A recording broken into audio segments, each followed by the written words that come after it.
So hello guys, welcome back my YouTube channel. তো অনেক দিন থেকে ভিডিও আপলোড করতে পারিনি কিছু প্রবলেমের জন্য, আর আজকে চলে এসেছি আবার।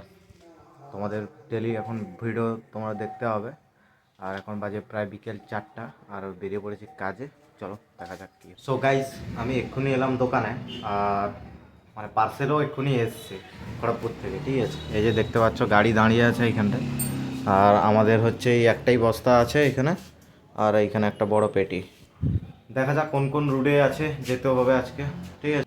আর গাইস, বস্তার ভেতর থেকে দেখো এই সব বেরিয়েছে বস্তার ভেতর থেকে, মানে এতগুলো আছে, আর এটা একটা বেরিয়েছে।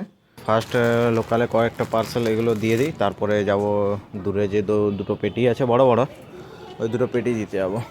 সো গাইস, আজকের মতো কাজ কমপ্লিট হয়ে গেছে, মানে পার্সেল দেওয়ার কাজ শেষ। এসেছিলাম কেশাড়ি থেকে প্রায় 14 কিলোমিটার দূরে, ওইখানে লাস্ট পার্সেল ছিল। আর এখন যাব ব্যাক করে দোকানে কিছু কাজ আছে, কাজ করে বাড়ি।